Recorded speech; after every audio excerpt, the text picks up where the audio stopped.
IEEE के course के बारे में बात करें तो आप जानते हैं कोर्स हमने स्टार्ट कर दिया था 2024 और 25 को लेकर। Concept plus MCQs plus PDF plus mock test सारे इसमें कवर हैं as per the syllabus is concerned. जितने भी सिलेबस में टॉपिक गिवन है वो सब इस कोर्स में कवर है। 60 प्लस वीडियो 70 प्लस आवर्स के साथ 1 ईयर वैलिडिटी के साथ based on latest exam pattern के साथ। इसके अगर आप जुड़ना चाहते हैं और पूरा कोर्स पढ़ना चाहते हैं बेसिक से एडवांस तक, ताकि कुछ भी छूटे नहीं आपका आगे वाले एग्जाम्स के लिए, अगर आप कैटर आउट कर रहे हैं तो अरोड़ा एजुकेटर एप्लीकेशन को इंस्टॉल कर लीजिएगा गूगल प्ले स्टोर या iOS स्टोर की मदद से। फिर आप इस कोर्स से कनेक्ट कर सकते हैं। कोई डाउट है, कुछ कंफ्यूजन है, कुछ डिस्कस करना चाहते हैं तो आप व्हाट्सएप नंबर के थ्रू मुझे बता सकते हैं। व्हाट्सएप नंबर यहां पर आपको मिल रहा है, आप मुझे मैसेज कर दीजिएगा व्हाट्सएप पे और आपको रिप्लाई मिल जाएगा। क्लियर है? चलिए, ये रहा क्वेश्चन नंबर 1। बहुत आराम से पढ़िए, क्वेश्चन डिस्कस करते हैं एक एक करके। विच of the following is the main goal of machine learning? निम्नलिखित में से मशीन लर्निंग का मुख्य काम या लक्ष्य क्या है?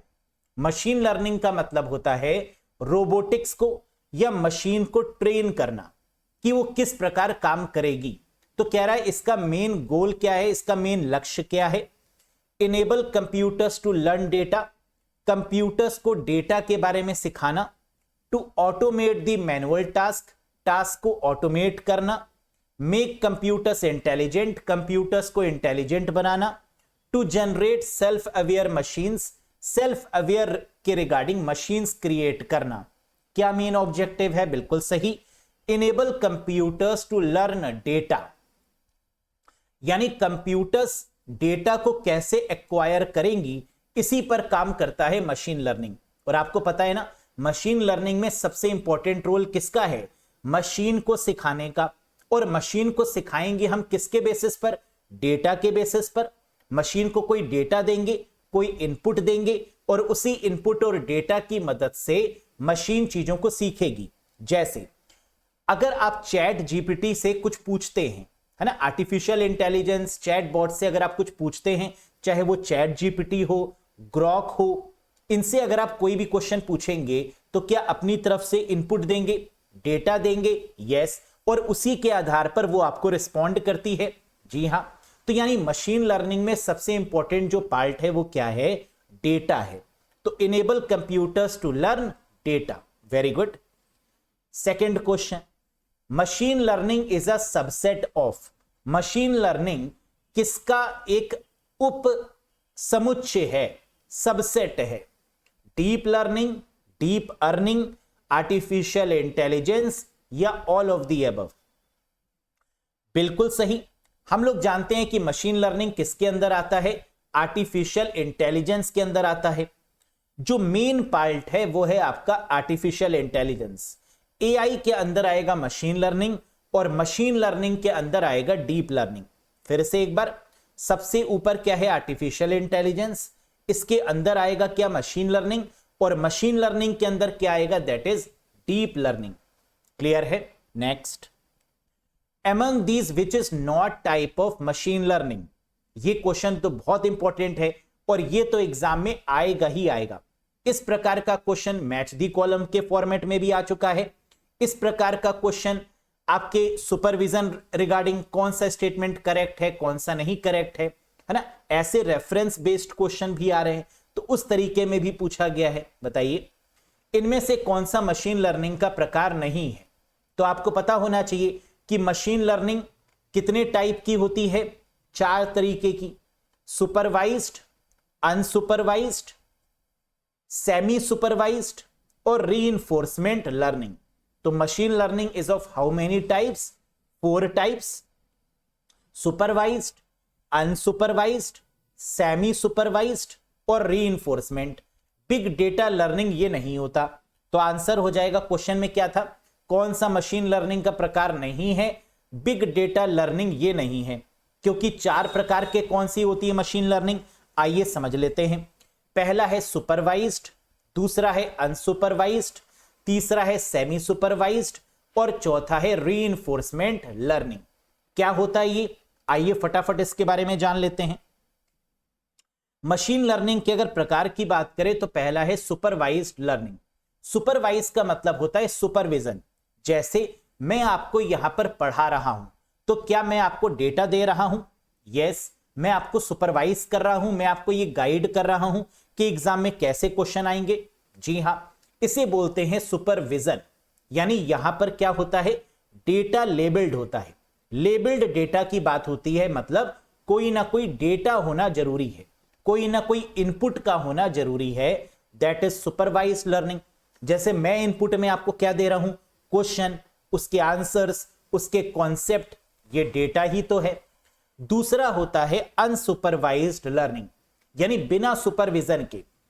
इसमें होता है विदाउट लेबल या विदाउट डेटा, इसमें कोई भी लेबल नहीं होता। अगर लेबल नहीं होगा तो यहां पर मशीन कैसे सीखेगी? अपने खुद के एक्सपीरियंस से। कभी मशीन सही करेगी, कभी गलत करेगी, तो अपना जो एक्सपीरियंस होता है that is called unsupervised learning. जैसे कई बार कहते हैं ना कि बिल्ली रास्ता काट जाती है तो अशुभ हो जाता है। क्या ये वास्तव में होता है? जी नहीं, लेकिन हो सकता है कि ऐसा किसी के साथ कभी हुआ हो तो उसने इस चीज को अपना एक्सपीरियंस मान लिया हो। यस, तो that is what we called experience based या अनसुपरवाइज्ड लर्निंग या विदाउट लेबल डेटा। तीसरा होता है सेमी सुपरवाइज्ड लर्निंग, यानी कलेक्शन ऑफ बोथ। सुपरवाइज्ड और अनसुपरवाइज्ड का कलेक्शन कहलाता है सेमी सुपरवाइज्ड लर्निंग मॉडल। इसमें लेबल्ड डेटा भी आता है और विदाउट लेबल भी आता है, यानी यहां पर डेटा भी होता है और एक्सपीरियंस वाला अनलेबल्ड डेटा भी होता है। जैसे हम लोग काम करते हैं, हम लोग कुछ तो डेटा के आधारित काम करते हैं, कुछ अपने एक्सपीरियंस के आधारित काम करते हैं।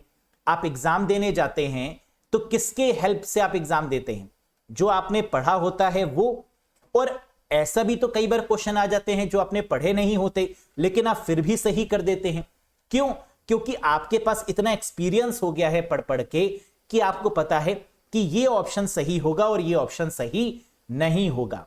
That is called semi supervised learning, जहां पर कुछ लेबल्ड डेटा होता है और कुछ अनलेबल्ड डेटा यानी एक्सपीरियंसेस भी होते हैं। क्लियर? और चौथा होता है रीइंफोर्समेंट लर्निंग। रीइंफोर्समेंट का मतलब होता है रिवार्ड या पेनल्टी। रिवार्ड या पेनल्टी का मतलब अगर मशीन ने सही काम किया तो उसको रिवार्ड दिया जाएगा, और अगर मशीन ने सही काम नहीं किया तो उसको दोबारा उतनी मेहनत करनी पड़ेगी, यानी उस पर पेनल्टीज लगेगी, उसको ज्यादा मेहनत करनी पड़ेगी, उसको फिर से सिखाना पड़ेगा, है ना। तो रीइंफोर्समेंट लर्निंग का मतलब ये किस पर बेस्ड है? रिवार्ड या पेनल्टी पर बेस्ड। जैसे मैं आपसे कहूं कि अगर आप कंप्यूटर में सारे मार्क्स सही लाते हैं, सारे आंसर आपके सही होते हैं, तो मैं आपको BMW गिफ्ट करूंगा, तो ये क्या हो गया? रिवार्ड हो गया। और अगर मैं कहूं कि आपने अगर एक भी क्वेश्चन गलत किया तो मैं फिर उस कैंडिडेट को नहीं पढ़ाऊंगा, ये क्या हो गया? पेनल्टी हो गई। यस, या मैं कहूं कि जिसने सारे क्वेश्चन सही किए वो मुझे एक चॉकलेट देगा, और जिसने गलत किए, है ना, उसके पास से मैं और भी चीजों को ले लूंगा, पेनल्टी हो गई। समझ में आ गया? तो रिवार्ड का मतलब कोई प्राइस होना चाहिए, कुछ शाबाशी होनी चाहिए, कुछ ग्रेस उसको मिलना चाहिए, और पेनल्टी का मतलब कि उसको कोई जुर्माना होना चाहिए उसके ऊपर अगर गलत किया मशीन ने तो that is called reinforcement learning, reward और पेनल्टी के बेसिस पर। समझ में आ गई बात? Very good. What is the function of control plus zero in MS Excel 2021? अब देखो, एक्सेल बहुत इंपॉर्टेंट है क्योंकि स्प्रेडशीट से बहुत सारे क्वेश्चन आए हैं। स्प्रेडशीट से दो क्वेश्चन बहुत फेमस हैं। कंट्रोल जीरो का काम क्या होता है बताइए? बिल्कुल सही, हाइड द सिलेक्टेड कॉलम। एक कॉलम को हाइड करने के लिए कंट्रोल जीरो का यूज करते हैं, और कंट्रोल प्लस 9 का यूज करते हैं टू हाइड द सिलेक्टेड रो। इन दोनों को याद रखिएगा, इन दोनों में से एक क्वेश्चन तो आता ही आता है। कंट्रोल जीरो क्या करता है? कॉलम को हाइड करता है, और कंट्रोल प्लस 9 क्या करता है? रो को हाइड करने में मदद करता है। ये मैंने कैसे आपको याद करवाया था? रोना नहीं है, रो नो, रो 9 और जीरो यानी कॉलम। सी को अगर हम पूरा बना दें तो क्या बन जाता है? जीरो, है ना। सी को अगर कंप्लीट कर दें तो क्या बन जाएगा? ओ या जीरो। तो that is control plus 0 to hide the column, column को छुपाने के लिए, और control plus 9 to hide the row, यानी रो को छुपाने के लिए। समझ में आया? Next, dash is a light weight IoT protocol. ऐसी कौन सी प्रोटोकॉल है इंटरनेट ऑफ थिंग्स में जो कि हल्की फुल्की प्रोटोकॉल मानी जाती है, जो कि लाइट वेट मानी जाती है? आईपी, सीओएपी, एचटीटीपी या एमक्यूटीटी? बिल्कुल सही, and the correct answer is MQTT protocol. Message queue telemetry transport protocol, ये एक ऐसी प्रोटोकॉल है आईओटी में जो सबसे इंपॉर्टेंट प्रोटोकॉल भी मानी जाती है, और ये लाइट वेट प्रोटोकॉल भी मानी जाती है, हल्की प्रोटोकॉल मानी जाती है। इंपॉर्टेंट है, इसकी फुल फॉर्म भी याद रखिएगा, message queue telemetry transport, message queue telemetry transport. Next, which of the following is used to capture data from the physical world in IoT devices? IoT उपकरणों में भौतिक दुनिया से डेटा कैप्चर करने के लिए निम्नलिखित में से किसका उपयोग किया जाता है? IoT का मतलब internet of things, internet of things का मतलब जितनी भी चीजें होती हैं, जितने भी ऑब्जेक्ट हैं, उनको इंटरनेट से कनेक्ट करना। चाहे वो स्मार्ट वॉच हो, उसे इंटरनेट से कनेक्ट कर दो, चाहे वो ब्लूटूथ हो, उसे इंटरनेट से कनेक्ट कर दो, चाहे वो एलेक्सा हो, इंटरनेट से कनेक्ट कर दो, रेफ्रिजरेटर हो, इंटरनेट से कनेक्ट कर दो। That is called IoT. और आईओटी जो है वो डेटा किससे कैप्चर करता है? सेंसर से। सेंसर लगे होते हैं ना, जिससे डेटा को कैप्चर किया जाता है। तो इंटरनेट ऑफ थिंग्स में डेटा को कैप्चर करने के लिए, डेटा कैप्चर करने के लिए जो डिवाइस यूज होती है वो क्या है? सेंसर है। क्लियर है? Next, which of the following protocol is used to link all the devices in the IoT? IoT में सभी उपकरणों को जोड़ने के लिए निम्नलिखित में से किस प्रोटोकॉल का उपयोग करते हैं? प्रोटोकॉल से बहुत सारे क्वेश्चन आते हैं, चाहे एफटीपी हो, चाहे एचटीटीपी हो, एचटीटीपीएस हो, एसएमटीपी हो, पीओपी हो, आईमैप हो, है ना? आप लोग ने देखे होंगे एग्जाम में, बहुत सारे क्वेश्चन आपको दिखे होंगे प्रीवियस एग्जाम्स में। तो प्रोटोकॉल बहुत इंपॉर्टेंट है।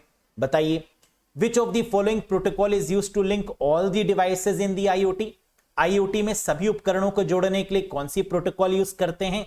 TCP IP protocol, transmission control protocol और इंटरनेट प्रोटोकॉल। अगर टीसीपी आईपी की दोस्तों बात करें तो इसे कम्युनिकेशन प्रोटोकॉल के नाम से भी जाना जाता है। मेन प्रोटोकॉल होती है ये इंटरनेट की नेटवर्किंग की। टीसीपी कनेक्शन ओरिएंटेड प्रोटोकॉल होती है, जबकि UDP user datagram protocol connection less protocol की कैटेगरी में आती है। मालूम है ना? बाय डिफॉल्ट प्रोटोकॉल कौन सी है? एचटीटीपी। यूडीपी क्या है? Connection less protocol. Clear? Next, what is the component of the IoT system that execute a program? बताइए, आईओटी प्रणाली का वह घटक क्या है जो किसी प्रोग्राम को निष्पादित करता है? आईओटी में किसी भी प्रोग्राम को एग्जीक्यूट करवाने के लिए, प्रोसेस करवाने के लिए किसकी रिक्वायरमेंट होती है? सेंसर की, माइक्रो कंट्रोलर की, एक्चुएटर या a digital to analog converter? बहुत बार पूछा गया question, and the correct answer is microcontroller, यानी second is the right one. Execute करने का मतलब क्या होता है? किसी भी सॉफ्टवेयर पर जब हम क्लिक करते हैं तो वो एग्जीक्यूट करता है, और हम लोग जानते हैं कि पूरे कंप्यूटर में एग्जीक्यूट करने का काम सीपीयू का होता है, और सीपीयू को प्रोसेसर भी बोलते हैं या माइक्रो प्रोसेसर भी बोलते हैं।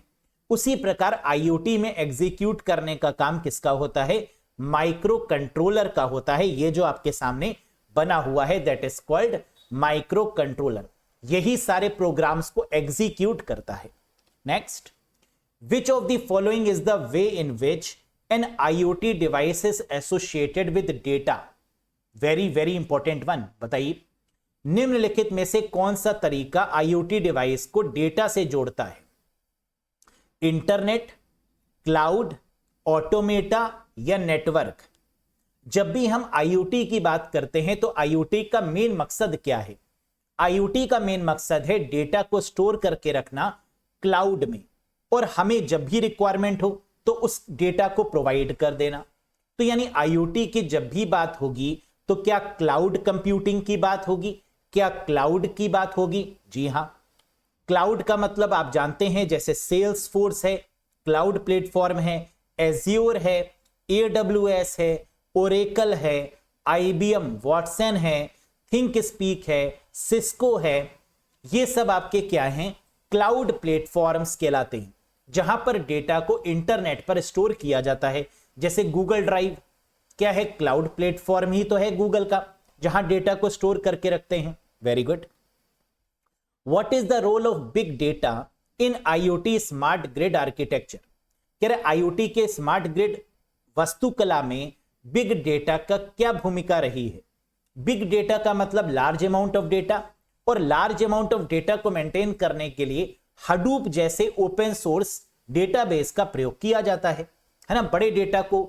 और बड़े डेटा पर हम क्या करते हैं? बिग डेटा को हम अच्छे तरीके से स्टोर करते हैं। तो what is the role of big data in IoT smart grid architecture? To store the data. Big data का मतलब लार्ज अमाउंट ऑफ डेटा, और लार्ज अमाउंट ऑफ डेटा को हम लोग क्लाउड में क्या करते हैं? स्टोर करते हैं। तो that is to store the data. Next, what is the standard port number of secure MQTT? Very important one. Port number यहां पर बहुत एग्जाम में पूछा गया। HTTP का पोर्ट नंबर बताइए, SMTP का पोर्ट नंबर बताइए, POP का पोर्ट नंबर बताइए, HTTPS का पोर्ट नंबर बताइए, है ना। ये इंपॉर्टेंट है, ध्यान से देखो। कह रहे MQTT का पोर्ट नंबर क्या है? MQTT जो है वो 2 पोर्ट नंबर पर काम करती है। पहला default unencrypted port number 1883। Default का मतलब अपने आप, अनइनक्रिप्टेड का मतलब जो सिक्योर नहीं है, वो है 1883। दूसरा सिक्योर MQTT पोर्ट, इनक्रिप्टेड का मतलब जिसे इनक्रिप्ट कर दिया गया, जिसे सिक्योर कर दिया गया, जिसे सुरक्षित कर दिया गया, वो है 8883। क्वेश्चन में क्या पूछा था? बाय डिफॉल्ट नहीं, सिक्योर पूछा था, तो आंसर क्या हो गया? 8883। और अगर यहीं पर पूछा गया होता कि MQTT का वो पोर्ट नंबर बताइए जो अनसिक्योर्ड है, जो अनइनक्रिप्टेड है या डिफॉल्ट है, तो आंसर क्या हो जाता? 1883। Next, which technology is the baseline for crypto currency transactions? बताइए, क्रिप्टो करेंसी लेन देन के लिए कौन सी तकनीक आधार रेखा है? क्रिप्टो करेंसी का मतलब क्या होता है? एक ऐसी करेंसी जो डिस्ट्रीब्यूटेड हो, एक ऐसी करेंसी जिसका कोई मालिक ना हो, that is called a crypto currency. Crypto currency का एग्जाम्पल क्या है? जैसे बिटकॉइन क्रिप्टो करेंसी है। और क्रिप्टो करेंसी किस टेक्नोलॉजी पर काम करती है? तो आंसर है ब्लॉकचेन। छोटे छोटे ब्लॉक्स को मिलाकर हम बनाते हैं chain, and that is what we called a blockchain. तो cryptocurrency works on the basis of what? That is blockchain. Next, which of the following is a lightweight process that can run independently or as a part of process?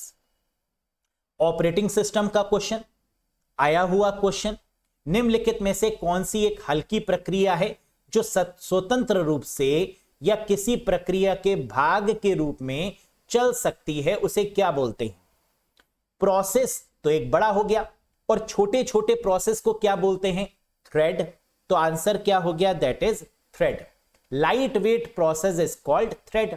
Example से समझिए, MS word क्या है?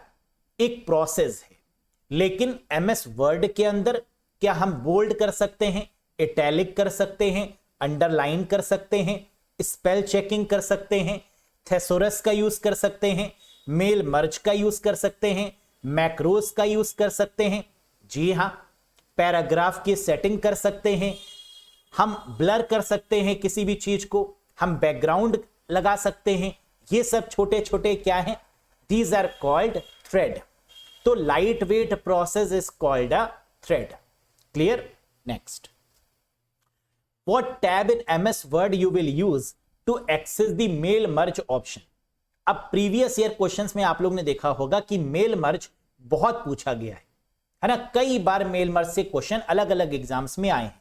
तो मुझे बताओ, कि MS Word में mail merge विकल्पों तक पहुंचने के लिए आप किस टैब का उपयोग करेंगे? होम टैब, इंसर्ट, रेफरेंस या मेलिंग? जल्दी से बताइए। बिल्कुल सही, and the correct answer is mailing tab. Mail merge option हमें एमएस वर्ड में कहां पर मिलता है, किस टैब के अंदर मिलता है? दैट इज मेलिंग टैब, जहां पर हम एक साथ कई सारे लोगों को मेल भेज सकते हैं। That is called a mail merge functionality. जब आप एमएस वर्ड ओपन करते हैं तो आपको home, insert, design, layout, references, फिर मेलिंग्स नाम का टैब मिलता है। मेलिंग पर जब आप क्लिक करते हैं तो वहां पर स्टार्ट मेल मर्ज का फंक्शन आता है। जैसे ही आप स्टार्ट मेल मर्ज करते हैं, लेटर बना सकते हैं, ईमेल मैसेजेस बना सकते हैं, एनवलप बना सकते हैं, लेबल्स बना सकते हैं, डायरेक्टरी बना सकते हैं। इन सबको आप क्रिएट कर सकते हैं और एक साथ सेंड भी कर सकते हैं। That is mail merge. Next, mail merge is the process of combining document design with a list to create multiple copies of document for each entry in the list. The list is called, कह रहा mail merge में जो list होती है ना, जब आप कई सारे लोगों को मेल भेजते हैं तो एक लिस्ट बना लेते हैं ना, उस लिस्ट को क्या बोलते हैं? मेल मर्ज एक प्रक्रिया है जिसमें दस्तावेज डिजाइन को सूची के साथ संयोजित करके सूची में प्रत्येक प्रविष्टि के लिए दस्तावेज की कई प्रतियां बनाई जाती हैं। उस सूची को क्या बोलते हैं? मेन डॉक्यूमेंट नहीं, data source yes, form label नहीं, डेटाबेस नहीं। That is called a data source. देखिए, डेटा सोर्स, फिर स्टार्ट डॉक्यूमेंट, फिर जिसको भेजना है उसको आप भेज सकते हैं। तो जो लिस्ट ऑफ पर्संस होते हैं that is what we called data source in mail merge. Very important one. Next, what does the formula equals to round 2.15, return in MS Excel? MS Excel में सूत्र राउंड 2.15, क्या देता है? Previous years में आया हुआ क्वेश्चन, बताइए। बहुत आसान है। क्या कह रहा है? 2.15, यानी पॉइंट के एक डिजिट पर राउंड कर दीजिए। तो पॉइंट के बाद 1 का मतलब पॉइंट के बाद क्या दिया हुआ है? 15, और 15 में 1 को क्या कर दिया जाएगा? राउंड, यानी 2। तो 2.2 इज द राइट आंसर। कहीं मिला? हां, option number 3 is the right one. तो जो कॉमा के बाद 1 दिया हुआ है, इसका मतलब कि पॉइंट के बाद वाला नंबर जो है उसको राउंड करना है। अगर 4 तक होगा, यानी 1 के बाद में जो नंबर होगा वो टिल 4 होगा, तो राउंड नहीं होगा। अगर बड़ा नंबर होगा 4 से ज्यादा तो उसको राउंड कर देते हैं। तो 1 5 है तो क्या हो जाएगा? 2 हो जाएगा। क्लियर है?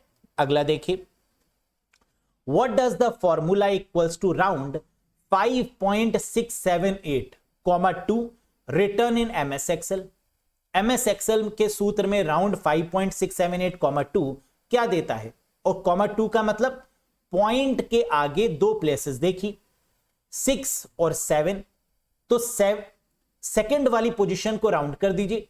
7 की जगह पर क्या हो जाएगा? 8। तो यानी 5.68 that is the correct answer.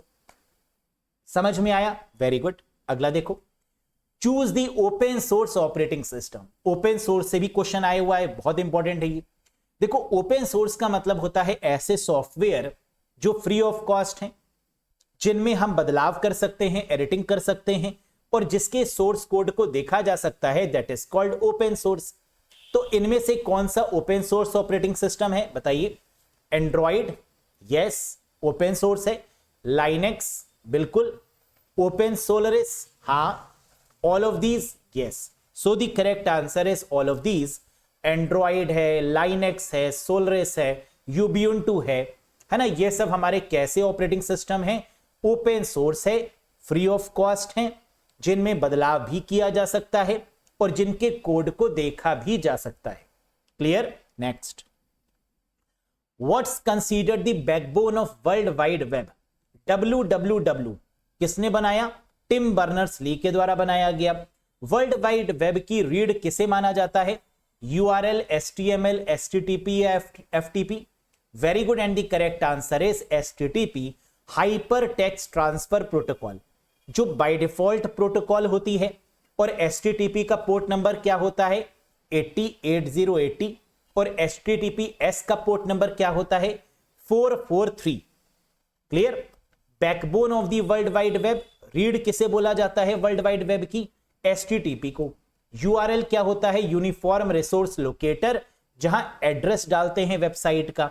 HTML hyper text markup language, जिसके द्वारा वेबसाइट बनाई जाती है। FTP फाइल ट्रांसफर प्रोटोकॉल, जो अपलोडिंग और डाउनलोडिंग के लिए प्रोटोकॉल यूज होती है, that is FTP। Very good. Next, what is the email attachment size limit in Gmail? Gmail में ईमेल अटैचमेंट की साइज लिमिट क्या है? कितनी बड़ी साइज हम अटैच कर सकते हैं जीमेल के केस में? करेक्ट आंसर है 25 MB। 25 MB की फाइल से ज्यादा हम अटैच नहीं कर सकते, लेकिन अगर हम करते हैं तो वो गूगल ड्राइव के फॉर्मेट में अटैच हो जाती है। तो what is the email attachment size limit in Gmail? That is 25 MB। Next, dash protocol is used for retrieving the email from the server. बताइए, सर्वर से ईमेल प्राप्त करने के लिए किस प्रोटोकॉल का उपयोग किया जाता है? ईमेल की दोस्तों अगर हम बात करें तो यहां पर 4 प्रोटोकॉल्स यूज होती हैं। कौन कौन सी? मेल भेजने के लिए SMTP, मेल रिसीव करने के लिए POP3 या IMAP, और अटैचमेंट के लिए MIME, multipurpose internet mail extension protocol, MIME protocol. Retrieve email के लिए कौन सी प्रोटोकॉल यूज होगी? या तो POP3 या तो IMAP। क्या POP3 गिवन है? हां। क्या IMAP गिवन है? नहीं। सो the correct answer is POP3, post office protocol version 3। अगर क्वेश्चन में दे रहा होता मेल को सेंड करने के लिए कौन सी प्रोटोकॉल यूज होगी, तो SMTP हो जाता। अगर क्वेश्चन में दे रहा होता अटैचमेंट के लिए कौन सी प्रोटोकॉल यूज होगी, तो MIME हो जाता, मल्टीपर्पज इंटरनेट मेल एक्सटेंशन। अगर क्वेश्चन में पूछ रहा होता कि ऐसी कौन सी प्रोटोकॉल है जो IP एड्रेस को ऑटोमेटिक असाइन करती है, तो DHCP हो जाता, डायनेमिक होस्ट कॉन्फ़िगरेशन प्रोटोकॉल, जो IP एड्रेस को ऑटोमेटिक या डायनेमिक असाइन करती है। क्लियर है? नेक्स्ट, ईमेल से बहुत क्वेश्चन आएंगे एग्जाम में, है ना। 2-3 क्वेश्चन देखे जाते हैं ईमेल के regarding. Name the world's first programmer, विश्व के पहले प्रोग्रामर का नाम बताइए। Charles Babbage, Herman Hollerith, Aryabhata या अडा लवलेस? बिल्कुल सही, लेडी हैं, महिला हैं, दुनिया की पहली प्रोग्रामर, दैट इज एडा लवलेस। ब्यूटी विद ब्रेन, है ना, इन्होंने ही पहला प्रोग्राम या पहला सॉफ्टवेयर डेवलप किया था, दैट इज एडा loveless. Next, among these which is not open source software, कह रहा है इनमें से कौन सा ओपन सोर्स सॉफ्टवेयर नहीं है? अभी हम लोग ने देखा था ओपन सोर्स का मतलब जो फ्री ऑफ कॉस्ट है, जिसमें एडिटिंग कर सकते हैं, जिसका सोर्स कोड देख सकते हैं। लाइनेक्स ओपन सोर्स है, एंड्रॉइड ओपन सोर्स है, ओपन ऑफिस, लिब्रा ऑफिस जिसे बोला जाता है, ओपन सोर्स है। MS ऑफिस ये ओपन सोर्स नहीं है, ये पेड है। तो आंसर हो जाएगा MS ऑफिस, यानी Word, Excel, power point, Outlook, Access, है ना, this is not open source software. Who is the father of artificial intelligence? कृत्रिम बुद्धि के जनक कौन है? John McCarthy, Fisher Ada, Alan Newell या एलन ट्यूरिंग? बिल्कुल सही, पार की नजर और Nirma super. The correct answer is John McCarthy. Artificial intelligence किसने बनाया? ये कॉन्सेप्ट किसने दिया? Mister John McCarthy. नमस्कार अंकल जी, कैसे हैं आप? बढ़िया, बहुत बढ़िया काम आपने किया। अगर आप ये डेवलप नहीं करते तो ये टॉपिक ऐड नहीं होता, है ना। तो आपको परेशान करने में इनकी बहुत बड़ी भूमिका है, artificial intelligence. That is Mister John Abraham नहीं, John McCarthy, the father of artificial intelligence. Next, the first artificial intelligence programming language was called? जल्दी से बताइए, मालूम है आपको, घमंड नहीं करते लेकिन आप लोग बताइए, पहली आर्टिफिशियल प्रोग्रामिंग भाषा कौन सी है? पाइथन, IPL, लिस्प या मशीन लैंग्वेज? लिस्प, जिसे लिस्ट प्रोसेसिंग भी बोलते हैं, that is called the first artificial intelligence programming language. AI को बनाने के लिए बहुत सारी लैंग्वेजेस हैं, है ना, जैसे पाइथन है, जैसे आपकी प्रोलॉग है, प्रोग्रामिंग इन लॉजिक, C++ भी है, जावा भी है ना। इन सब के थ्रू हम लोग आर्टिफिशियल इंटेलिजेंस बनाते हैं। लेकिन पहली एआई प्रोग्रामिंग लैंग्वेज कौन सी है? That is Lisp, list processing. Next, the term internet of things यानी IoT वॉज कॉइन्ड इन 1999। कब ये IoT लॉन्च किया गया, कॉइन किया गया? 1999 में बाय द कंप्यूटर साइंटिस्ट। नाम बताइए, मालूम है आपको? जल्दी से बताइए। इंटरनेट ऑफ थिंग्स शब्द 1999 में कंप्यूटर वैज्ञानिक केविन एस्टॉन के द्वारा गढ़ा गया। So the correct answer is Kevin Ashton. Vint Cerf internet के founder, Alan Turing, Turing machine जिन्होंने बनाई, डेनिस रिच्ची, सी प्रोग्रामिंग के फाउंडर मिस्टर डेनिस रिच्ची, और केविन एस्टॉन जिन्होंने IoT टर्म दिया, मिस्टर केविन एस्टॉन। नमस्कार अंकल जी, कैसे हैं आप? मुस्कुरा रहे हैं, देखो, है ना, IoT के जनक Kevin Ashton. Next, dash is a framework that manages big data. Dash एक ढांचा है जो बिग डेटा को प्रबंधन करता है या बिग डेटा का प्रबंधन करता है। बिग डेटा का मतलब लार्ज अमाउंट ऑफ डेटा, और बिग डेटा को मैनेज करने वाला जो फ्रेमवर्क है वो क्या है? Hadoop. So the correct answer is option number 3, Hadoop database software that is used for the framework of the big data. तो बिग डेटा के केस में जो सबसे पॉपुलर ओपन सोर्स फ्रेमवर्क है वो क्या है? हडूप है। Next, dash is the process of monitoring and capturing all the packet passing through a given network. Dash किसी दिए गए नेटवर्क से गुजरने वाले सभी पैकेटों की निगरानी और कैप्चरिंग की प्रक्रिया है। बताइएगा। Very good. इंटरनेट पर जितने भी डेटा है वो पैकेट्स के फॉर्मेट में ही ट्रेवल किया जाता है, आप जानते हैं। उनके ऊपर मॉनिटर करना और कैप्चर करने का काम किसका होता है? स्निफिंग का। तो स्निफिंग एक तरीके का क्या है? मैलवेयर अटेम्प्ट है, जिसके द्वारा हम पैकेट्स पर निगरानी रखते हैं कि कौन सा पैकेट भेजा गया, कौन सा डेटा भेजा गया। That is called sniffing. Sniffer dogs का नाम तो आपने सुना होगा, सूंघने वाले कुत्ते, है ना, जो मिलिट्री में अपॉइंट किए जाते हैं बम स्क्वाड्स को पकड़ने के लिए कि बम कहां पर है ना, उसको आइडेंटिफाई किया जाए, क्रिमिनल एक्टिविटीज को एक्वायर किया जाए कि कहां पर हो रही हैं। तो उसके लिए स्निफर डॉग्स को अपॉइंट करते हैं, और स्निफर डॉग क्या करते हैं? सूंघ के पता लगाते हैं, है ना। तो स्निफिंग का मतलब मॉनिटरिंग या कैप्चरिंग ऑफ द पैकेट्स।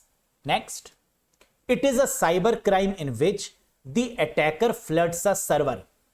पूछा भी गया है क्वेश्चन, बहुत इंपॉर्टेंट है, बताइए। यह एक साइबर अपराध है जिसमें हमलावर सर्वर में बाढ़ ला देता है। सर्वर में फ्लड लाने का तरीका दैट इज कॉल्ड DOS या DDoS, distributed denial of service. That is the correct answer. और ये क्या है? ये अपराध की कैटेगरी में आता है ना। सबसे बड़ा अपराध माना जाता है ये साइबर सिक्योरिटी के केस में। साइबर के केस में जो DDoS है वो क्या है? एक ऐसी चीज, इसमें क्या करते हैं ना कि रोबोट बनाते हैं। सबसे पहले DDoS में रोबोट से कहते हैं कि सर्वर पर इतनी रिक्वेस्ट करो कि सर्वर बैठ जाए। भाई, इंसान को बैठाने का तरीका क्या है कि उससे इतने क्वेश्चन पूछ लो कि वो आंसर ही ना कर पाए, है ना। तो वो कहेगा मैं कंफ्यूज हो गया। ऐसी सर्वर से इतनी रिक्वेस्ट भेजी जाती हैं, और सर्वर का काम क्या? रिक्वेस्ट का रिस्पॉन्स करना। जब बहुत ज्यादा रिक्वेस्ट भेजी जाएगी सर्वर के पास, तो सर्वर कहेगा मुझे तो पता ही नहीं, मैं किसका रिप्लाई करूं। तो सर्वर अपनी सर्विसेज को क्या कर लेता है? शट डाउन कर लेता है, और इस दौरान हैकर सर्वर को हैक कर लेता है। This is called DDoS, distributed denial of service. There are essentially dash types of e governance. बताइए, ई गवर्नेंस अनिवार्य रूप से कितने प्रकार की होती है? 3, 4, 5 या 6? करेक्ट आंसर है 4 प्रकार की। कौन कौन सी? G2C governance to citizen, G2B government to business, G2G government to government, और G2E गवर्नमेंट टू एम्प्लॉयज। तो कितने प्रकार की हमारी ई गवर्नेंस हो गई? 4। गवर्नमेंट जब सिटीजन से बात करती है या सर्विसेज लेती है, गवर्नमेंट जब बिजनेस से इंटरेक्ट करती है, सरकार जब सरकार से इंटरेक्ट करती है और गवर्नमेंट जब इंप्लॉइज से इंटरेक्ट करती है टीडीएस के पॉइंट ऑफ व्यू से, that is called government to employees. Next बताइए, very important question once again, by default how many worksheets are there in MS Excel workbook 2021। हम जानते हैं कि पुराने वाले वर्जन्स में कितनी वर्कशीट बाय डिफॉल्ट हुआ करती थी एमएस एक्सेल में, 3, लेकिन लेटेस्ट वर्जन की बात करें तो कितनी है, 1 बाय डिफॉल्ट। तो लेटेस्ट वर्जन कौन सा है, 2024 आ चुका है ना, मालूम होगा आपको। MS Word, Excel, power point या एमएस ऑफिस का जो नया वर्जन है वो 2024 है, और इन सभी में लेटेस्ट वर्जन्स में बाय डिफॉल्ट कितनी वर्कशीट हैं, दैट इज 1। तो answer is 1 worksheet by default. देख सकते हैं आप इमेज में, है ना, ये है आपकी एक्सेल शीट। क्या बहुत सारी शीट ऐड कर सकते हैं, जी हां, लेकिन बाय डिफॉल्ट कितनी है लेटेस्ट वर्जन में, 1, और पुराने वाले वर्जन्स में कितनी है, 3।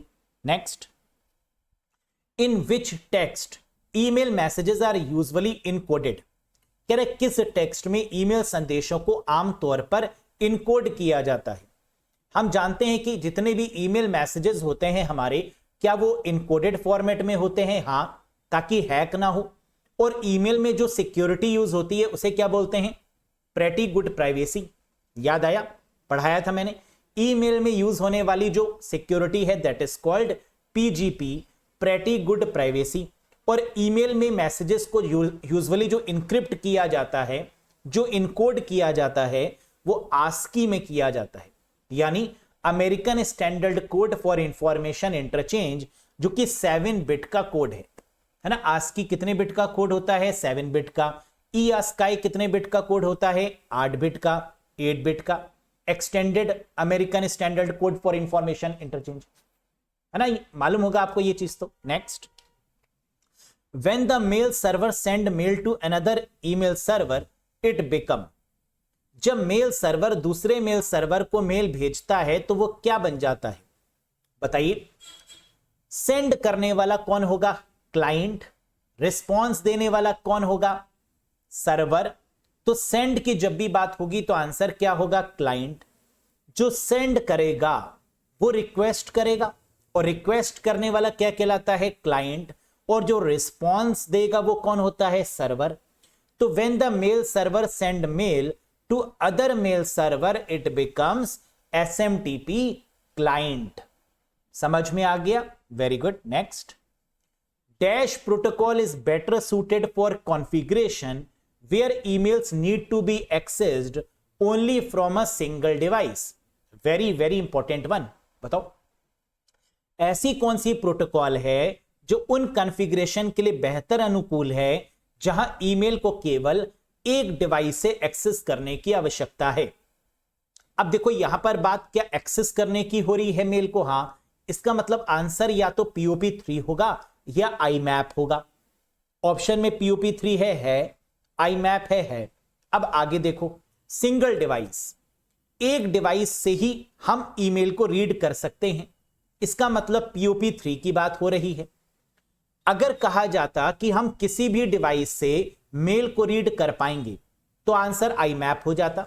जैसे जीमेल के केस में, अगर जीमेल आपको ओपन करना है तो वो मोबाइल से भी ओपन कर लेंगे, लैपटॉप से भी ओपन कर लेंगे, किसी दूसरी डिवाइस से भी ओपन कर लेंगे, किसी घर में तीसरी डिवाइस से भी ओपन कर लेंगे, है ना। जीमेल के लिए आपको क्या मालूम होना चाहिए, gmail.com, यूजर नेम और पासवर्ड, ओपन हो गया। लेकिन MS आउटलुक को क्या ऐसे कर सकते हैं, थंडरबर्ड को क्या ऐसे ओपन कर सकते हैं, नहीं। उसके लिए आपको सॉफ्टवेयर इंस्टॉल करना होता है, that is called a POP3।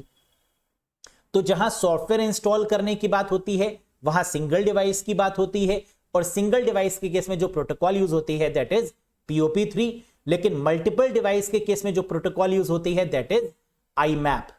SMTP कब होगा, जब मेल सेंड करने की बात हो रही होगी। माइम कब होगा, जब अटैचमेंट की बात हो रही होगी, या SMTP के एडवांस्ड वर्जन की बात हो रही होगी।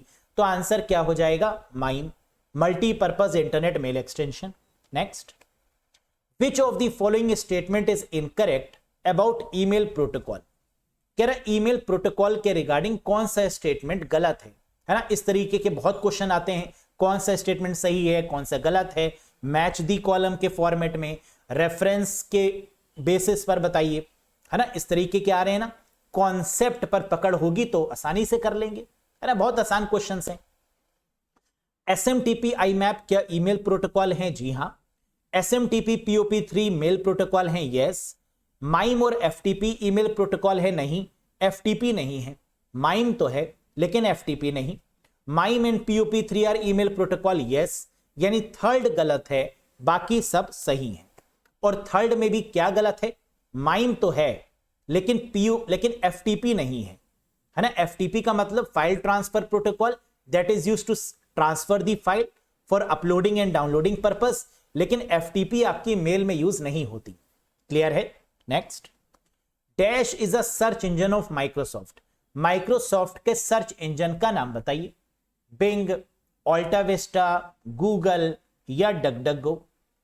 हम लोग जानते हैं कि माइक्रोसॉफ्ट का जो सर्च इंजन है दैट इज बिंग। बिंग किसका है? माइक्रोसॉफ्ट का। डकडकगो किसका है? डकडकगो की बात करें तो ये एक ऐसा प्लेटफॉर्म है जो कि हमें ऐसी सर्च प्रोवाइड करता है जो इनकॉग्निटो मोड में होती है, या आप कह सकते हैं कि जो सेफ मोड में होती है। टॉर ब्राउजर के साथ में, जब हम टॉर ब्राउजर यूज करते हैं तो उसके साथ में जो सर्च इंजन होगा वो डकडकगो होगा। और ये डकडकगो क्या है? एक ऐसा सर्च इंजन है जो प्रोटेक्टेड है ना। इसमें कुकीज मेंटेन नहीं हो सकती, इसमें हिस्ट्री मेंटेन नहीं हो सकती। जितने भी क्रिमिनल काम करने के लिए यूज हो रहा है दैट इज डकडकगो, और इसके साथ में जो ब्राउजर यूज होगा that is Tor browser, the onion router. Next, what will be the output of the function ceil floor 3.7,2 in MS Excel 2021, या किसी भी वर्जन में बात करें बताइए। MS Excel 2021 में फंक्शन सेल बराबर फ्लोर 3.7,2 का आउटपुट क्या होगा? हम लोग जानते हैं फ्लोर में क्या किया जाता है, ध्यान से देखिए। 2 की टेबल पढ़ेंगे, यानी जो दूसरा वाला नंबर है, पहला नंबर है 3.7, दूसरा नंबर है 2, तो जो दूसरा नंबर होता है उसकी टेबल पढ़ी जाती है। किसमें? पहले वाले नंबर में। फ्लोर के केस में जो नंबर दिया है उससे कम होना चाहिए, तो 3.7 से कम होना चाहिए और 2 से डिविजिबल होना चाहिए। तो क्या हो जाएगा? 2 1 2, 2 2 4, 4 तो हो गया ज्यादा, तो आंसर क्या आ जाएगा? 2 1 2, क्योंकि फ्लोर का मतलब कम वाली वैल्यू, तो 2 इज द राइट आंसर, यानी option 4 is the right one. फिर से देखो, दूसरे वाले नंबर की टेबल पढ़ते हैं, 2 की टेबल पढ़ेंगे। फ्लोर के केस में 3.7 से कम होना चाहिए, फ्लोर का मतलब कम वाली वैल्यू, तो 2 की टेबल पढ़ेंगे, 2 से डिविजिबल भी होनी चाहिए और 3.7 से कम भी होनी चाहिए। तो क्या होगा? 2 1 2, 2 2 4 ज्यादा हो गई। 4 आंसर तब होगा जब फ्लोर की जगह पर सीलिंग दिया होता। सीलिंग का मतलब ज्यादा वाली वैल्यू, तो 4 आंसर हो जाता कब? जब क्वेश्चन सेम होता और फ्लोर की जगह पर क्या दिया होता? सीलिंग दिया होता, तो 4 हो जाता करेक्ट आंसर। ज्यादा वाली वैल्यू 2 की टेबल पढ़ेंगे, 3.7 से ज्यादा होना चाहिए सीलिंग में, तो 2 2 4, that is the answer. Clear? Next, HTTP uses port number dash whereas HTTPS uses port number dash। Port number बहुत इंपॉर्टेंट है, ये आएगा ही आएगा कोई ना कोई क्वेश्चन, है ना। मैं एक शॉर्ट वीडियो भी अपलोड कर दूंगा पोर्ट नंबर के बेसिस पर, इंपॉर्टेंट है। देखो, HTTP किस पोर्ट नंबर पर काम करता है? 8080, और HTTPS किस पोर्ट नंबर पे काम करता है? 443, यानी option number 3 is the right one. HTTP hyper text transfer protocol port number 80, hyper text transfer protocol secure जो SSL या TLS पर काम करती है HTTPS, ये पोर्ट नंबर 443 हो जाएगा। Next, what is the by default file name of MS Excel 2021? MS Excel का बाय डिफॉल्ट फाइल नेम क्या है बताइएगा। MS Excel 2021 या किसी भी वर्जन की बात करें का डिफॉल्ट फाइल नेम क्या होता है? शीट 1, बुक 1, डॉक्यूमेंट 1 या एक्सेल 1? या आता है बताएंगे नहीं? बिल्कुल सही, एक्सेल फाइल्स का बाय डिफॉल्ट फाइल नेम होगा बुक 1। जब हम MS एक्सेल की फाइल बनाते हैं और इसको सेव नहीं करते, तो हमें बाय डिफॉल्ट जो फाइल का नाम है टाइटल बार में वो क्या दिखता है, बुक 1 के नाम से। लेकिन अगर हम इसको सेव कर देंगे तो हमें टाइटल बार में बुक 1 की जगह पर वो नाम दिखेगा जिस नाम से हम सेव कर रहे हैं।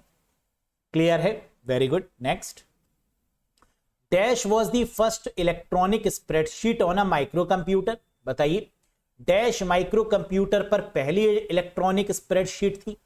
स्प्रेडशीट का मतलब जो रोज एंड कॉलम्स के फॉर्मेट में हो, that is called a spreadsheet. Microsoft की MS एक्सेल, और सबसे पुरानी या सबसे पहली की बात करें तो दैट इज VC कैल्सी, यानी first option is the right one.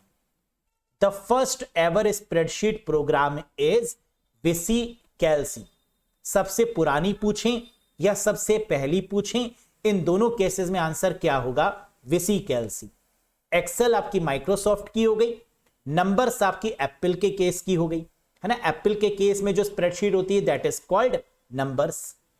याद है ना, पेजेस, नंबर्स, कीबोर्ड, याद करवाया था बहुत अच्छे से कि पेजेस MS वर्ड का जो एप्पल का सब्स्टिट्यूट है that is called Pages. Numbers Excel के केस में, है ना, यहां पर जो एप्पल के केस में कहा जाता है उसे क्या कहा जाता है, नंबर्स। और कीनोट MS पावर पॉइंट का जो सब्स्टिट्यूट है एप्पल में दैट इज कॉल्ड कीनोट, है ना। याद रखिएगा सब चीजें, बार बार रिवाइज अगर किया होगा तो बहुत अच्छे से कर पाएंगे, रिवीजन मस्ट है। What is MQTT primarily used for in IoT। बताइए, IoT में MQTT मुख्य रूप से किसके लिए उपयोग किया जाता है, user communication, system transfer, machine to machine communication या क्रिएट कनेक्शन के लिए। बिल्कुल सही, MQTT message queue telemetry transport protocol, जिसके बारे में अभी बात करी थी हम लोगों ने, ये मशीन टू मशीन कम्युनिकेशन के लिए यूज किया जाता है। दो मशीन आपस में कैसे कम्युनिकेट करेगी, via which protocol, via MQTT protocol. Two या more than two machines communicate with each other, है ना, दो या दो से ज्यादा मशीन्स आपस में कम्युनिकेट करेंगी MQTT में। Via in IoT that is machine to machine communication MQTT। याद रखिएगा, ये बहुत इंपॉर्टेंट है कि MQTT primary used for IoT for which purpose, machine to machine communication purpose. Next, dash is central component of an operating system that manages operations of computer and hardware. बताइएगा, dash operating system का केंद्रीय घटक है जो computer और hardware के संचालन को प्रबंधन करता है, उसे क्या बोलते हैं। ऑपरेटिंग सिस्टम का जो बेसिक आर्किटेक्चर है वो कर्नल और शेल पर डिपेंडेंट है, लेकिन जो सेंट्रल कंपोनेंट है ऑपरेटिंग सिस्टम का वो कर्नल है। क्योंकि काम कौन करता है, कर्नल। काम करवाता कौन है, कर्नल। जैसे मिलिट्री में कर्नल होते हैं ना, वही सर्वो सर्वा होते हैं, सेंट्रल वही होते हैं, सारा काम करवाने की रिस्पॉन्सिबिलिटी उन्हीं की होती है। वैसे ही ऑपरेटिंग सिस्टम, खास तौर पे लाइनेक्स ऑपरेटिंग सिस्टम या एंड्रॉइड जैसे ऑपरेटिंग सिस्टम में जो मेन सेंट्रल कंपोनेंट है वो क्या है, दैट इज कर्नल। नेक्स्ट, और अगर यूजर की कहीं पर बात की जाए तो शेल होगा, कि यूजर के सबसे करीब कौन सा होता है, तो शेल हो जाता है ना। यूजर के रिस्पेक्टिव शेल और central component that is kernel. Dash was a boot sector virus which means it infected the boot sector of floppy disk. जैसे एग्जाम में पूछा गया था कि पहला वायरस का नाम बताइए, है ना, कितना आसान क्वेश्चन। क्रीपर। पहला एंटीवायरस कौन सा है, रीपर। पहला बूट सेक्टर वायरस कौन सा है, ब्रेन। ये सब चीजें आपको पता होनी चाहिए। तो brain is considered as the first boot sector virus. Retro virus कौन सा होता है, जल्दी से बताइए, which is called retro virus. वो वायरस जो एंटीवायरस को किल कर दे, that is called a retro virus, है ना। जो एंटीवायरस की फंक्शन को ही स्टॉप कर दे, that is called retro virus. याद है, रेसिडेंट वायरस कौन सा होता है, जो रैम में स्टे करता है, that is called resident virus. Creeper first virus, reaper first antivirus. Clear. Next, what was the first internet of thing device. पहली इंटरनेट ऑफ थिंग उपकरण का नाम बताइए। आईओटी के रिगार्डिंग जो पहली डिवाइस है उसका नाम क्या है? Smart watch, toaster, smart TV या स्मार्ट सिक्योरिटी सिस्टम? बहुत बढ़िया, and the correct answer is toaster. ये पहली डिवाइस बनी जिसे आईओटी डिवाइस की कैटेगरी में रखा गया, toaster. First internet of thing device was a toaster. Next, which is not a fundamental component of IoT system? IoT प्रणाली का मूलभूत घटक कौन सा नहीं है? आईओटी सिस्टम में क्या नहीं आता है? Sensor, connectivity and data processing, user interface या ट्रांसफॉर्मर? आईओटी का पार्ट कौन सा नहीं है, घटक कौन सा नहीं है? The answer is transformer. IoT के कंपोनेंट की बात करें या आईओटी की घटक की बात करें तो इसमें मेन 4 घटक होते हैं, 4 कंपोनेंट होते हैं। कौन कौन से? सेंसर जो डेटा को कलेक्ट करते हैं, कनेक्टिविटी जो क्लाउड से कनेक्शन एस्टैब्लिश करने में काम करती है, डेटा प्रोसेसिंग जो डेटा को एग्जीक्यूट करता है, और यूजर इंटरफेस जो यूजर से जोड़ता है। तो आईओटी के अगर आपसे पूछा जाए कितने घटक होते हैं, कितने कंपोनेंट होते हैं, तो आंसर है 4। सेंसर, कनेक्टिविटी, डेटा प्रोसेसिंग और यूजर इंटरफेस। फिर से एक बार, सेंसर, कनेक्टिविटी, डेटा प्रोसेसिंग और यूजर इंटरफेस। क्लियर है? Next, what does acronym NLP stands in big data technique? Big data का मतलब अभी मैंने आपको बताया था हडूप, जो बड़े बड़े डेटा को मैनेज करने के लिए यूज किया जा रहा है, दैट इज बिग डेटा। और बिग डेटा में एनएलपी का मतलब क्या होता है? नेचुरल लैंग्वेज प्रोसेसिंग, यानी option 3 is the correct one. NLP का मतलब आप लोग ने एलेक्सा का नाम तो सुना होगा, सिरी का नाम तो सुना होगा, गूगल नाउ का नाम तो सुना होगा, जेमिनी का नाम तो सुना होगा, है ना? ये सब आपके क्या हैं?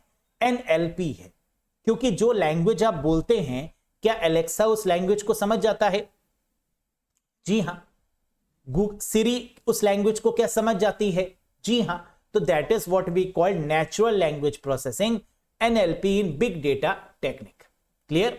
Next, dash is designed for low power, low data rate application involving wireless sensor network and home automation. Very important question, बताओ। यहां से बहुत सारे क्वेश्चन एग्जाम में मिलेंगे, देखिएगा आप।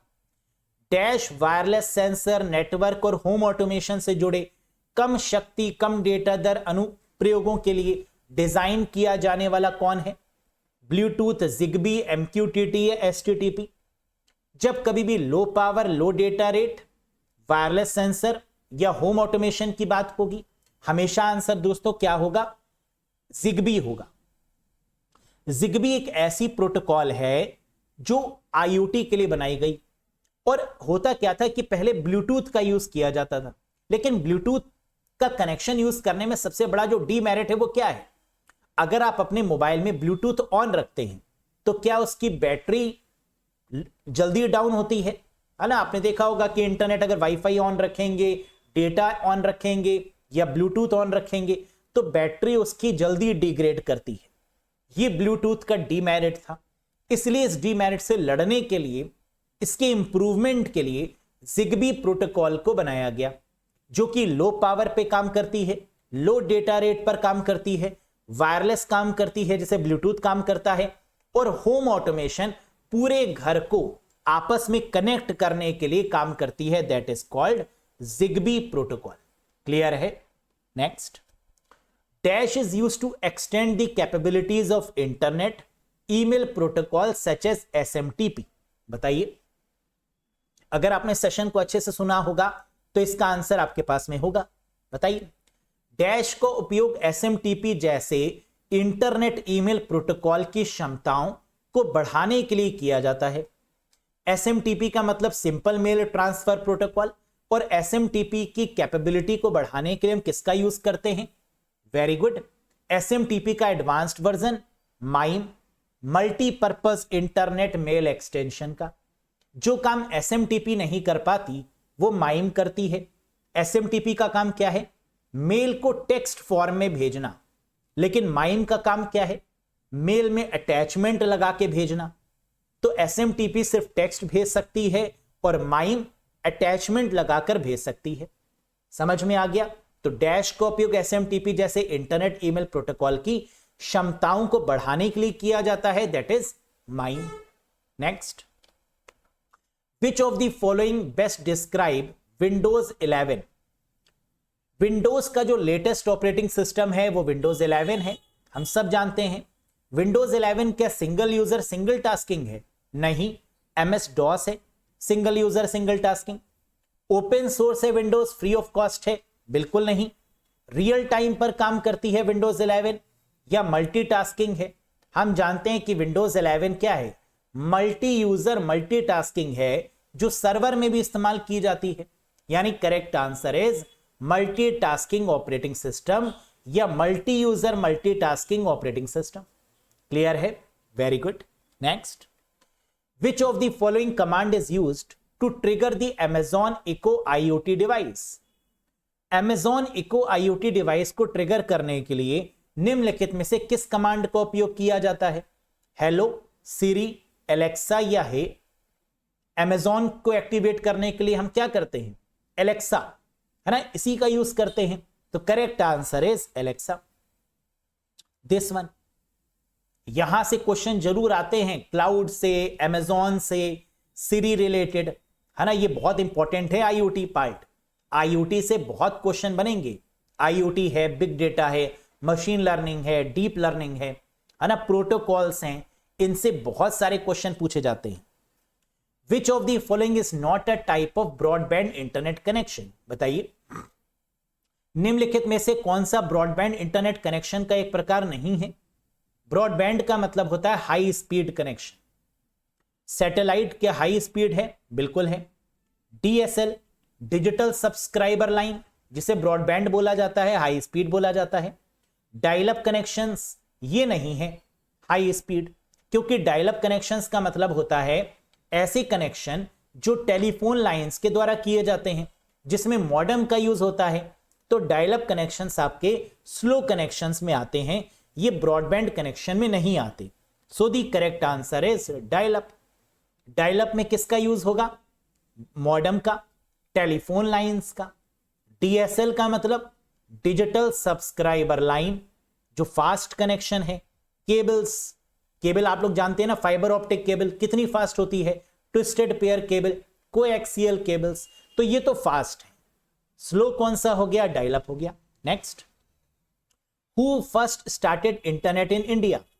इंडिया में इंटरनेट को सबसे पहले किसने स्टार्ट किया? BSNL, MTNL, आइडिया या VSNL?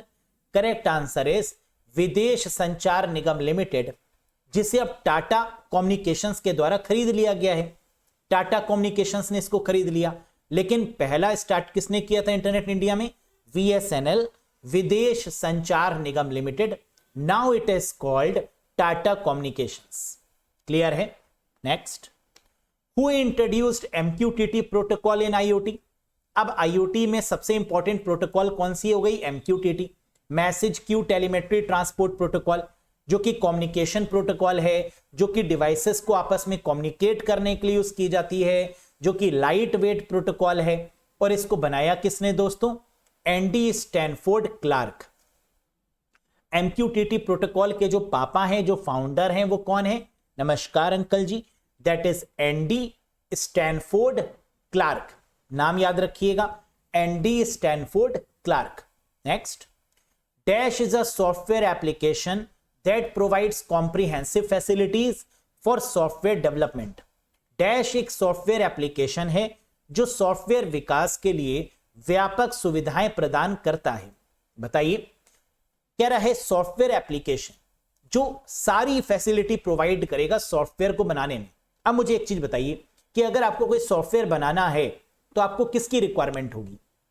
एल्गोरिथम की, फ्लोचार्ट की, कंपाइलर्स की, या इंटरप्रेटर की, या असेंबलर की, या उसको बनाने वाली प्रोग्रामिंग लैंग्वेज C++, जावा, C#, .NET, है ना, इन सब की।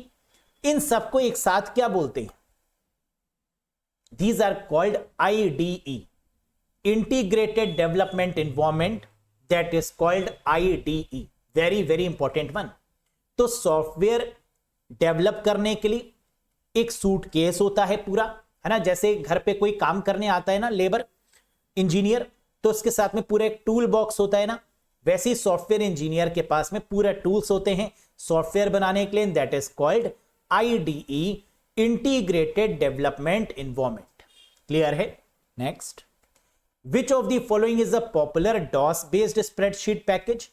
निम्नलिखित में से कौन सा एक लोकप्रिय डॉस आधारित स्प्रेडशीट पैकेज है?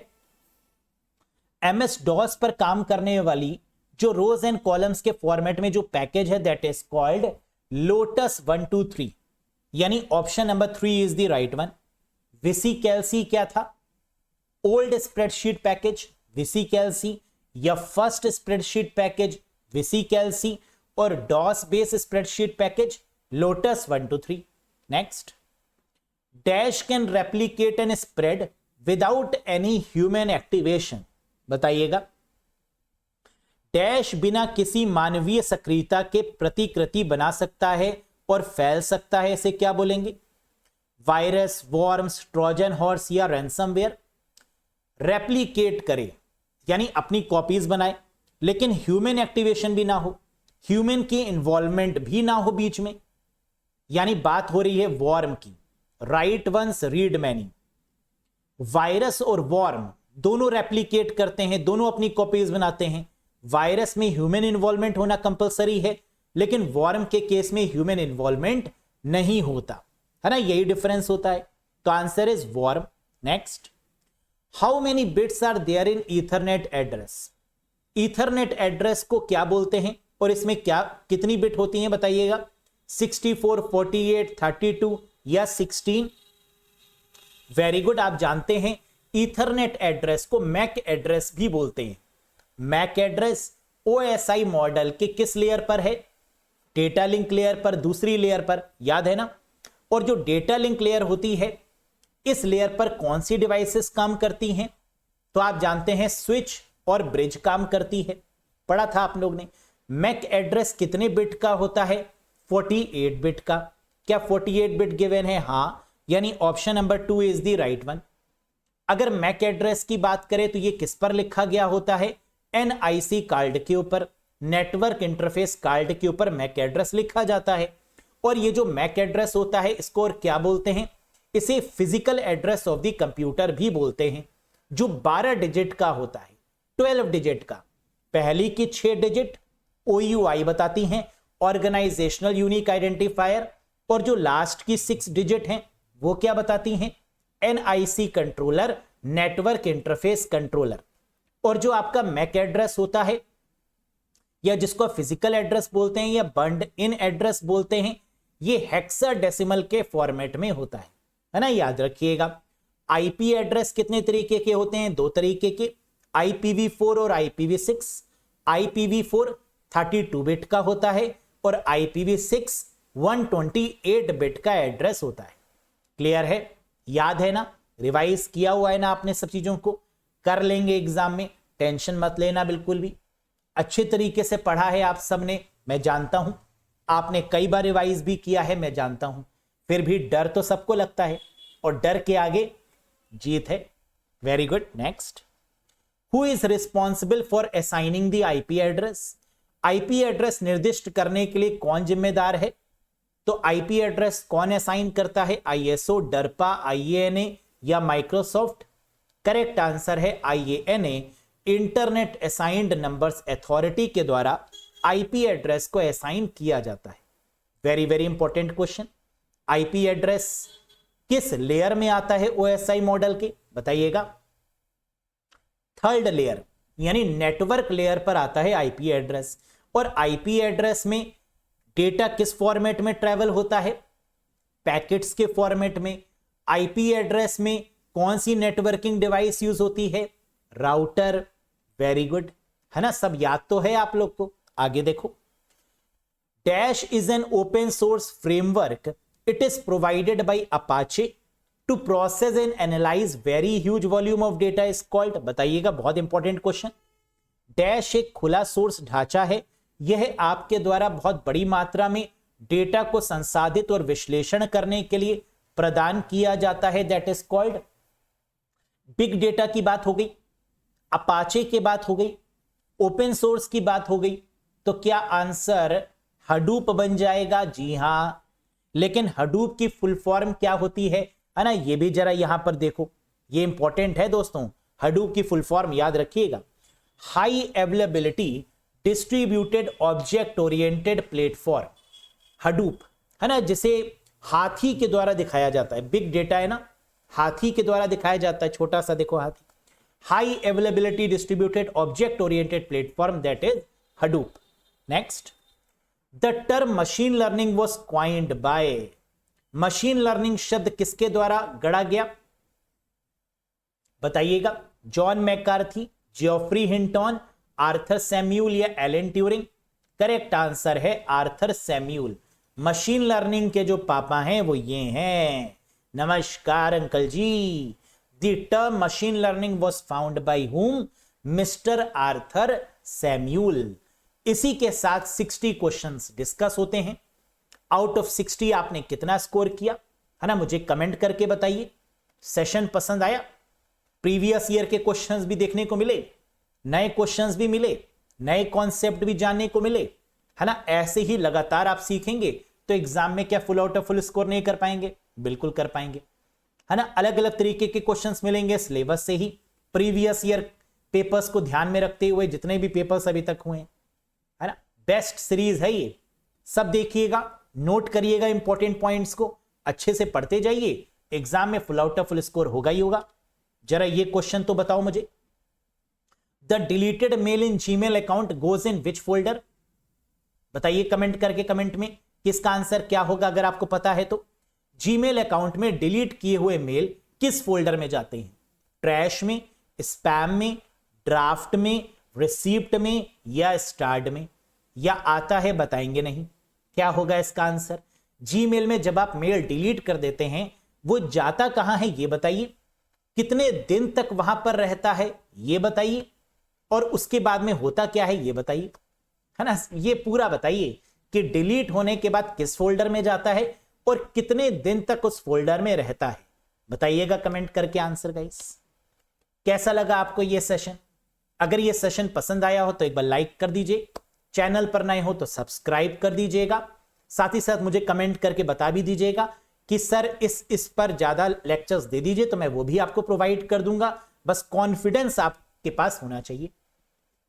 साथ ही साथ यूपी SSSC 2024-25 का अगर आपको कोर्स चाहिए, बेसिक से एडवांस लेवल पर अगर आप पढ़ना चाहते हैं, कंप्यूटर टॉपिक वाइज अगर पढ़ना चाहते हैं, तो आप जुड़ जाइएगा इस कोर्स के साथ।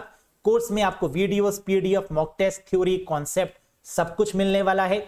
अरोड़ा एजुकेटर एप्लीकेशन को इंस्टॉल कर लीजिएगा और कनेक्ट हो जाइएगा। क्लियर है? बहुत जल्द मिलेंगे दोस्तों नए सेशन के साथ। घबराना नहीं है, मन लगाकर अच्छे से रिवाइज करना है, और एग्जाम में हमेशा अपने से एक बात कहनी है कि हमें सब आता है। जब आप पॉजिटिव माइंडसेट के साथ में जाते हैं ना, तो आप सब कर लेते हैं। पेपर टफ आएगा सबके लिए आएगा, पेपर इजी आएगा सबके लिए आएगा, लेकिन उसमें से पॉजिटिव एटीट्यूड रख के कौन कितने अच्छे से पेपर देता है और full out of full marks score करता है, पेपर तो इसी को बोलते हैं, है ना। जो अपने आप को कूल डाउन रख के ये सोच के कि सिलेक्शन लेना ही लेना है एट एनी हाउ, जो एग्जाम देगा वो सिलेक्शन लेगा, क्योंकि मेहनत कभी व्यर्थ नहीं जाती, है ना। याद रखिएगा गाइस। तो that's all for today guys, thank you very much, bye bye and take care. बहुत जल्द मिलेंगे नेक्स्ट मैराथन क्लास के साथ।